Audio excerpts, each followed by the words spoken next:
Welcome to Life in My Greenhouse. Today, we'll be talking about the top 10 challenges of growing food in a greenhouse. Growing food under normal circumstances presents its own challenges. However, add winter to the mix, and then we're talking about a whole nother level of challenges. As we take a look at the challenges, I'll also provide some solutions based on our experiences growing all year long. So, without further ado, let's discuss it. At number 10, energy costs. In order to grow food all year round in a greenhouse, you may need to supplement with heat. Unless you have a built-in feature such as a compost bed, you'll need to find another source. Operating heating and lighting systems during the winter can significantly increase your energy expenses, making it important to find energy-efficient solutions, such as solar panels to offset the cost. We're growing in Zone 5, and so for 6 months of the year, we have to supplement with heat. Our additional cost for 6 months of operation is approximately $150 to $220 for the 6-month period.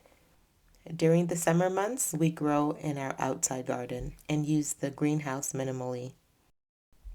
Number 9, ventilation. Proper ventilation is necessary to prevent issues such as condensation and maintaining a healthy growing environment for your plants. You can minimize some of these issues with automatic vent openers. Utilize automatic vent openers that respond to temperature changes. These devices can be attached to the roof vents and automatically open and close as needed. You can also use ventilation fans. Install fans strategically to enhance the air circulation within the greenhouse. This is particularly beneficial in larger structures. Regularly monitoring your temperature, your humidity, and air circulation to ensure that the greenhouse environment stays within the optimal range for plant growth. Number 8, pest management. Insects and pests may seek refuge in the warmth of the greenhouse during the winter. To prevent insects and pests in a greenhouse during winter, consider implementing the following practices. Regularly inspect your plants and soil to identify and address pest issues promptly. Early detection can prevent infestation from spreading.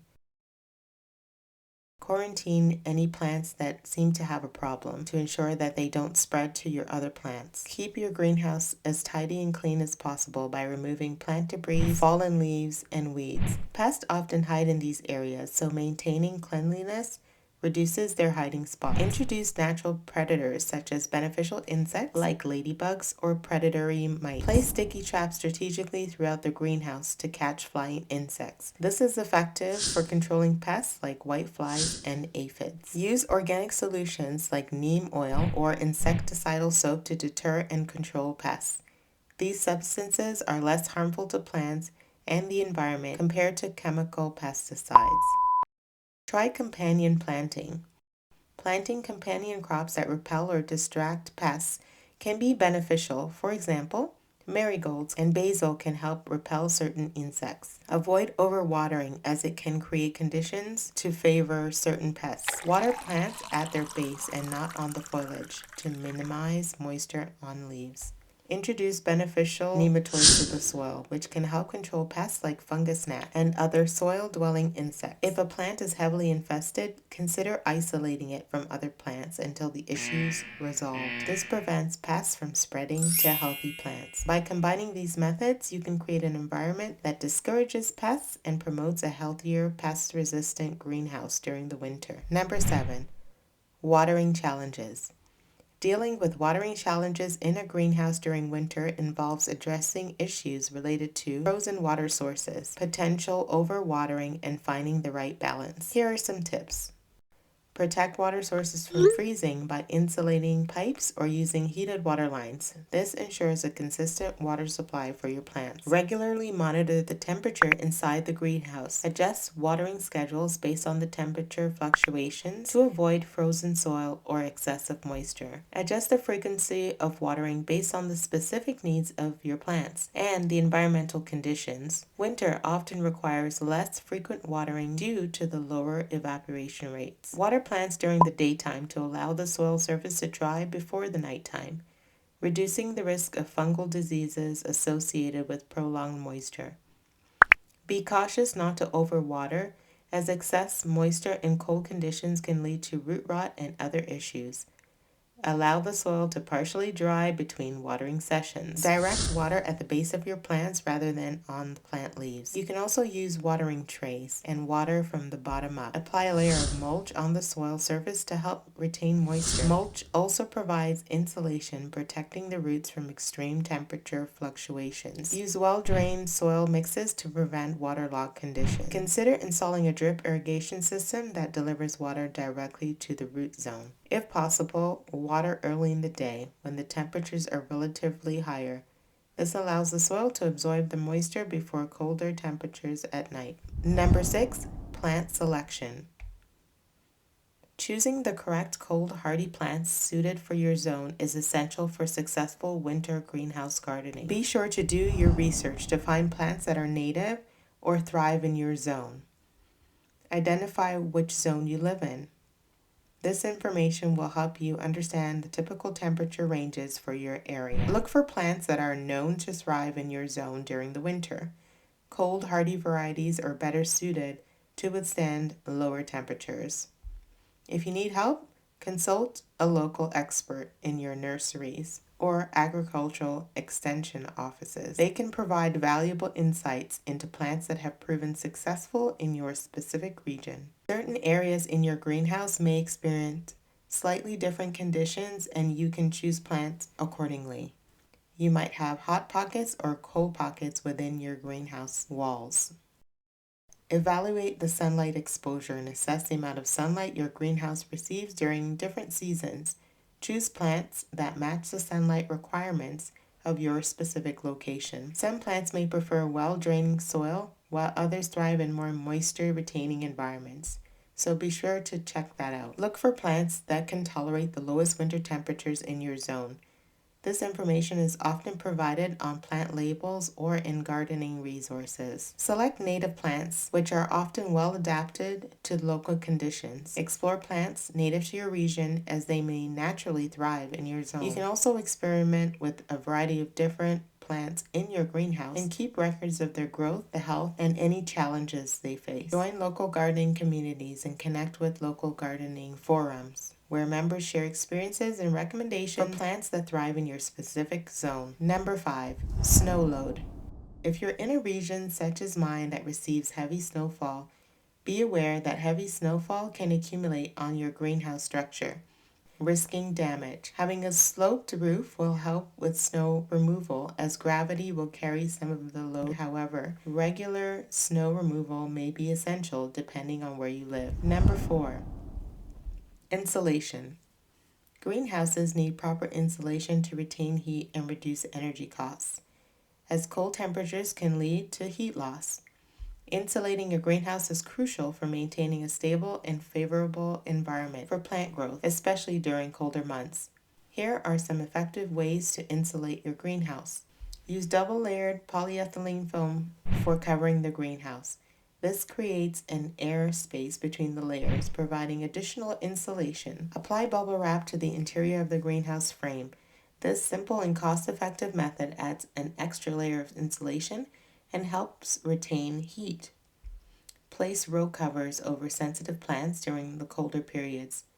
These covers trap heat and provide an additional layer of protection against frost. You can use shade cloth during extreme heat or intense sunlight to regulate temperatures. Shade cloth can also act as insulation by reducing heat stress on plants. Install insulated panels on the sides or roof of the greenhouse. These panels can be made of materials like polycarbonate or double-walled acrylic that provide better insulation than standard glass. Introduce thermal mass elements such as barrels of water or large stones.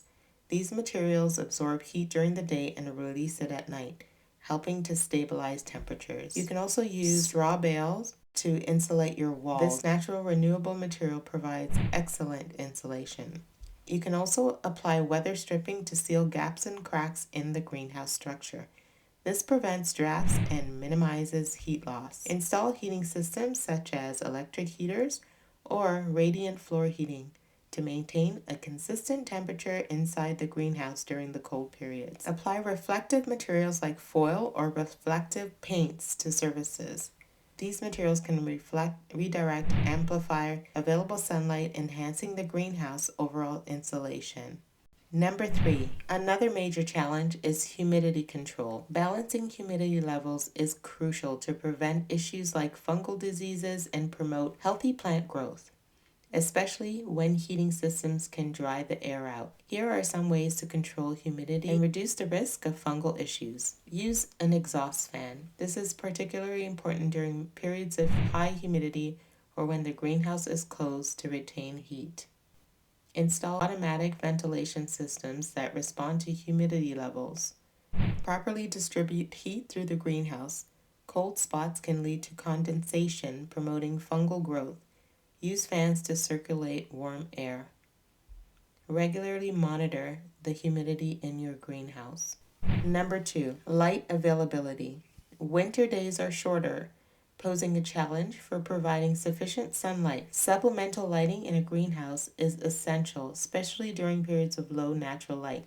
Here are ways to effectively supplement lighting in an 8x12 greenhouse, which is the size of our greenhouse. Choose energy-efficient LED grow lights designed for plant growth. Position them strategically to ensure even coverage across the entire greenhouse space. Use a combination of full spectrum or spectrum-specific LED lights. Full spectrum lights mimic natural sunlight and are beneficial for the entire plant growth cycle. Suspend lights from adjustable hangers to maintain an optimal distance from plants. The height can be adjusted as plants grow to ensure they receive adequate light without causing stress. Install a light timer to automate the lighting schedule. Consider using LED lights for energy efficiency. And the number 1 challenge of growing during the winter months in a greenhouse, temperature management. Maintaining optimal temperatures can be challenging in any zone, but especially in Zone 5 during winter, requiring efficient heating systems to protect plants from extreme cold. We are operating in an 8x12 greenhouse as we grow during the winter. We're using grow lights and fans as well as a space heater during the winter months. Growing in Zone 5 means that the temperatures can drop to below -40. We have used rubber pellets for the flooring and have solar panels to charge our battery bank, which helps to run our fan, heat mats, and grow lights. Our heater is scheduled to chip in when the temperature drops below 13 to 15 degrees Celsius. When planning your winter greenhouse garden, consider the specific conditions of your greenhouse and the hardiness zone. Additionally, pay attention to the recommended growing temperatures for each crop to optimize growth during the winter months. Here are a list of crops that are hardy for winter growing. Most provide a quick harvest and are well suited for greenhouse cultivating during the winter. Microgreens, such as arugula, radish, and mustard, can be harvested within a couple of weeks after germination. Spinach. Baby spinach leaves can be ready for harvest within 3 to 4 weeks. Lettuce. Certain lettuce varieties like butterhead or loose leaf can be harvested as baby greens in about 3 to 4 weeks. Kale. Baby kale leaves are tender and flavorful, ready for harvest within 3 to 4 weeks. You can also plant herbs such as basil, cilantro, and parsley. Many herbs grow quickly and can be harvested multiple times throughout the season. Radishes. Radishes are known for their fast growth. Some varieties can be ready for harvest in as little as 3 to 4 weeks, making them an excellent choice for quick turnover. Scallions or green onions are fast growing and can be harvested as young greens in about 3 to 4 weeks. Chard. Baby chard leaves are tender and can be harvested in 3 to 4 weeks. Japanese mustard or mizune. This Japanese mustard green is quick to mature with baby leaves ready to harvest in around 3 to 4 weeks. Baby carrots. Certain varieties of carrots, especially those bred for baby-sized roots, can be ready for harvest in about 6 to 8 weeks. When considering growing your own food, these challenges can discourage you from starting your adventure. But start slow with low-maintenance plants that you can reap quickly. Proper planning and knowing your challenges ahead of time can help you to have successful harvests. I hope you find these tips helpful. Please go ahead and smash the like button. Consider subscribing to our channel for more gardening tips. If you're interested in recipes for cooking what you grow, please check out our playlist. for easy and delicious meals. Thank you so much for watching. Remember, life is always greener where you water it. See you next time.